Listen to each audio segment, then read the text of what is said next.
So hello everyone, आज हम start करेंगे अपना पॉलिटी का 14th चैप्टर और लास्ट चैप्टर इंपॉर्टेंट टैक्स। तो पहला क्वेश्चन है, win which of the following years did the East India company abolish the direct system. तो डायरेक्ट सिस्टम होता क्या है, इसमें दो चीज़ें थी, एक तो दीवानी और एक निज़ामत। जो दीवानी थे वो रिवेन्यू कलेक्ट करते थे, ठीक है, ये रिवेन्यू से रिलेटेड थे। और एक थे निज़ामत, जो कि किससे रिलेटेड था, एडमिनिस्ट्रेशन से, ठीक है। तो कब एंड हुआ था ये, 1772 में हुआ था। 1764 में क्या हुई थी, बैटल ऑफ बक्सर हुई थी। 1765 में ट्रीटी ऑफ इलाहाबाद हुई थी। नेक्स्ट क्वेश्चन पढ़ते हैं, which of the following acts introduce the system of directory in provincial administration in India. तो गवर्नमेंट ऑफ इंडिया एक्ट 1919 में हुआ था, ठीक है। नेक्स्ट क्वेश्चन है, in which of the following acts establish the dual system of control by British governments and the east. तो ये पिट्स India act 1784 में हुआ था। तो इसमें हाँ यही था, okay. Next question, the proclamation of which act by the king of England in 1773 paved the way for the establishment of supreme court at the. तो 1773 में कौन सा एक्ट आया था, रेगुलेटिंग एक्ट आया था, रेगुलेटिंग एक्ट आया था, ठीक है। और इसी के चलते, रेगुलेटिंग एक्ट के चलते, जो गवर्नर ऑफ बंगाल था उसे क्या बना दिया, गवर्नर था, एक minute, sorry, governor of Bengal को गवर्नर जनरल बना दिया, गवर्नर जनरल बना दिया, ठीक है। तो कौन था पहला, एक मिनट, वॉरेन हेस्टिंग्स था। कौन था पहला गवर्नर जनरल, पहला भी governor general of Bengal Warren Hastings था और आखिरी भी वही था। Fifth question, which of the following was enacted in 1860 in British India. तो आईपीसी आया था, इंडियन पीनल कोड। बट ये इफेक्ट में कब आया था, एनेक्टेड तो 1860 में हुआ था, पर 1862 में ये इफेक्ट में आया था, ठीक है, याद रखना है इसको भी हमें। Under the regulating act of 1773 the supreme court was establish by British emperor in which of the following cities. तो अभी हमने पढ़ा किस में आया था, कैलकाटा में आया था। इसके जो पहले चीफ जस्टिस थे वो कौन थे, एलिजा इम्पे, जो भी है, प्रोनाउंस में सही से कर रहा हूँ नहीं कर रहा, ठीक है। ये पहले सीजीआई थे, ये उसके थे पहले सीजीआई, बिफोर जस्टिस थे, ठीक है।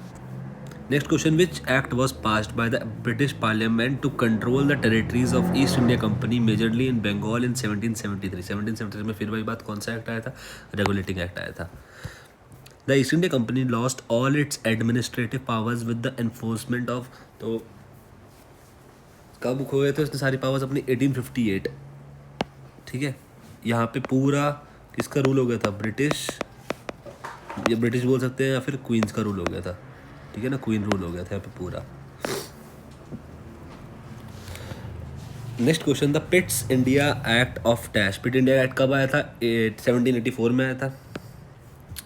Which of the following act parts under the Warren Hastings was also called half loaf system. Half loaf system किसको बोलते हैं हम, पिट्स इंडिया एक्ट को, रेगुलेटिंग एक्ट को, चार्टर एक्ट को, या फिर को, तो इसको बोलते हैं हम एक मिनट, पिट्स इंडिया एक्ट को,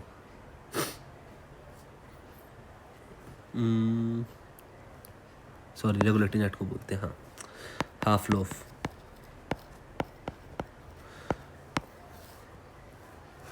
नेक्स्ट क्वेश्चन है हमारा, as a result of which Queen Victoria, which act did Queen Victoria was the monarch of Britain also became the sovereign of British territories in India with the title empress of India in 1858। तो government of India act. In 1600 the East India company acquire a charter from. तो किससे charter लिया था उन्होंने, Queen Elizabeth one से। Next question, in which of the following years were the separate electorates introduce the imperial legislative assembly elections in the name of parliamentary reforms. तो Indian council act 1909, Indian council act 1909। Next question है हमारा, the dash is an act of parliament of the United Kingdom that partitioned the British India into two new independent dominions of India and Pakistan 1947. तो Indian independence act तो सबको पता ही होगा, obviously बात है, नाम से भी पता चल रहा है कि इसी से ही हुआ होगा. The Charter Act of 1813 extended the East India Company's rule in India to another 20 years के लिए करा था. In which act did the powers in which 16th पे sorry, in which India Act divided the powers between the central and unit in terms of 3 lists. तो 3 list कब आई थी? 1935 के act से. इसको यूनियन, स्टेट और कॉन्करेंट. ठीक है. 17th question, which act of British parliament was also known as East India company act 1793. तो चार्टर एक्ट बोलते हैं इसको, 1793 का. विच 18th क्वेश्चन है हमारा, which among the following acts discarded the directory system. तो किसने क्या डिस्कार्ड, अभी हमने पढ़ा था, government of India act 1935. Under which of the following acts the board control was established in India to control and supervise the administration of British India. तो Pitt's India Act of 1784. Pitt's India Act of 1784. Which of the following acts enacted by the British Parliament provided for the establishment of law commission for the consolidation and codification of Indian laws. तो 20th का हो जाएगा हमारा charter act 1833. How many members elected and nominated were there in the past council state under the Government of India Act 1919 passed by the Parliament of the United Kingdom to expand participation of Indians in the Government of India? तो 60 थे ना.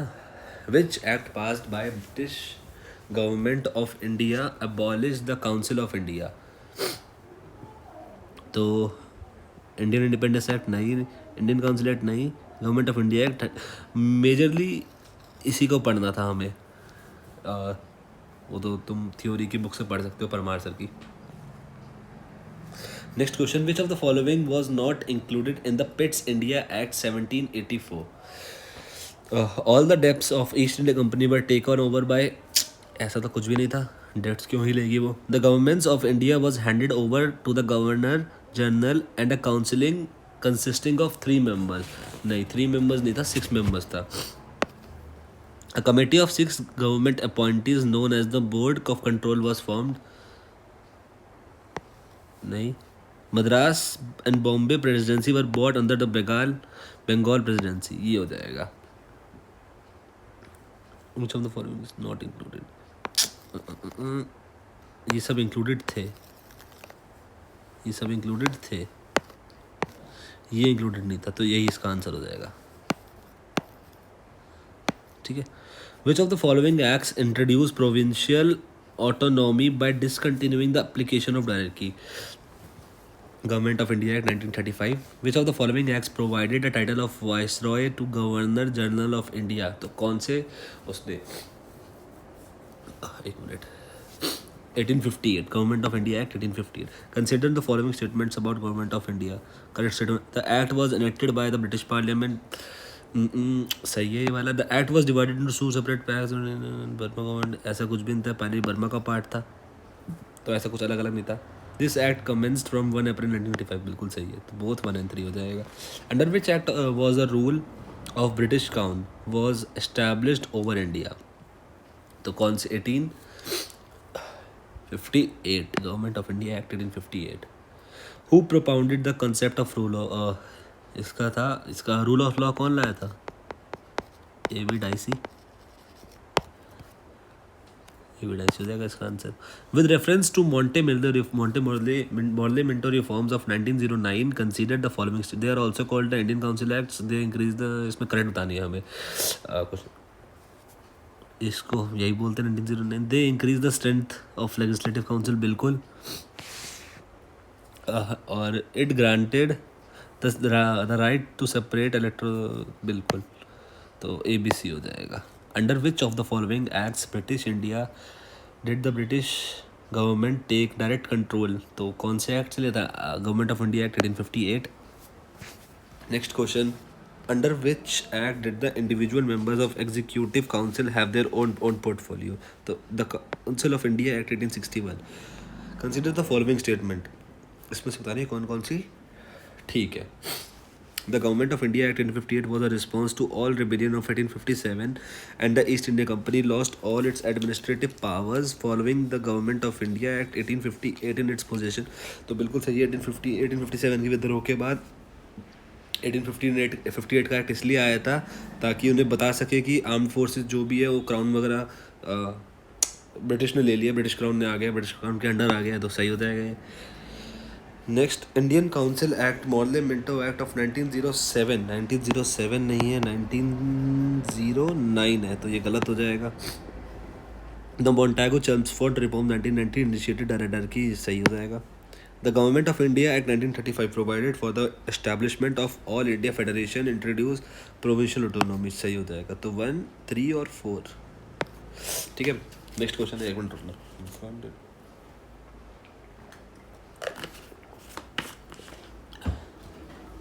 When did the new judicial system of setting up 2 courts, criminal and civil, in the each district start? तो कब से start हुआ था ये? 1772 से हुआ था, ठीक है। नेक्स्ट क्वेश्चन हो जाएगा, विच of the following acts provided for a system of tribunals and a ban on strikes? The trade disputes act. In which year? In the year 1946, a 3-tier confederation for transfer of power to India was proposed by। तो 1946 में क्या आया था? Cabinet mission plan आया था। Warren Hastings became the Governor General of Bengal from Governor of Bengal after passing of तो ये regulating act 1773 हो जाएगा हमारा, हमने पहले ही पढ़ा था। तो बस इतने ही क्वेश्चन थे इसमें 36। आई होप आपको समझ आया हो, ठीक है। तो फिर अब हम नेक्स्ट स्टार्ट करेंगे अपना मॉडर्न हिस्ट्री, ठीक है। उसमें भी कुछ मॉडर्न, ठीक है, उसमें भी कुछ एक बार मैं देखता हूँ कितने चैप्टर्स हैं। होल्ड करना, अराउंड उसमें 8 चैप्टर्स हैं, तो 8 ही क्लास होंगी हमारी, मतलब 8 क्लासेस में हम देख लेंगे सारे PYQs, तो उसके बाद नेक्स्ट पे शिफ्ट करेंगे। तो आई होप समझ आया होगा आपको, थोड़ा बहुत यूज़फुल होगा, लगा होगा तो लाइक, सब्सक्राइब और शेयर करना। Thank you.